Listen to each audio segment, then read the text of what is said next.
Aku mau jelasin 10 panduan mengukur evaluasi digital kampanye PR.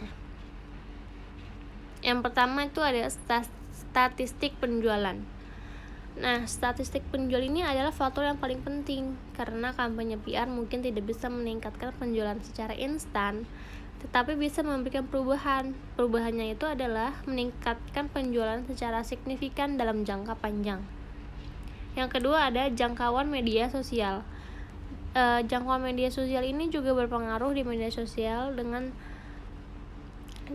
cara mereka melihat postingan atau pesan milik kalian di media sosial.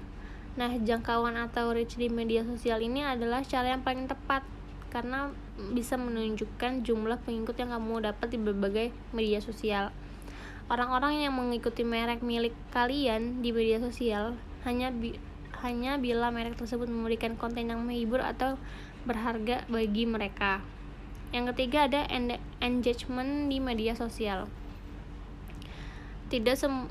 Meskipun jangkauan media sosial itu bisa menunjukkan seberapa besar audiens kampanye PR, tetapi tidak semua informasi bisa kamu dapatkan melalui reach.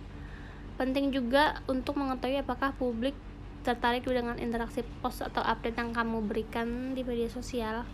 Engagement ini bisa diukur dari tindakan yang dilakukan oleh para pengguna di tiap postingan. Yang keempat ada impression di media sosial.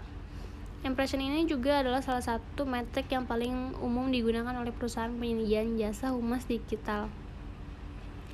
Karena metrik ini menunjukkan seberapa banyak audiens melihat konten yang kamu buat. Sebagai contoh, jika kamu melihat sebuah berita 2 kali di Facebook, dihitung sebagai 2 kali impression. Gampangnya, impression adalah jumlah post dikali dengan jumlah penyebarannya. Yang kelima adalah brand mention di blog dan di sosial media. Nah, kampanye PR ini juga bisa mudah meningkatkan jumlah brand mention di blog dan media sosial. Tetapi 96% orang yang mendiskusikannya suatu merek di dunia maya belum tentu mengikuti akun media sosial merek-merek tersebut. Jadi juga perlu dipantau untuk mengetahui apa yang dibicarakan tentang produk milik perusahaan.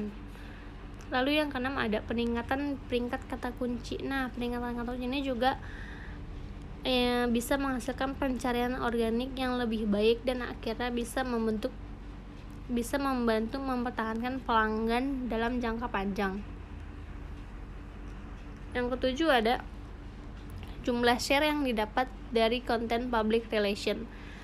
Nah, dengan mengukur metrik share dari tulisan, kamu bisa memahami sebaik apapun kualitas konten buatanmu, itu pada akhirnya akan membantu merancang strategi yang lebih baik di masa depan.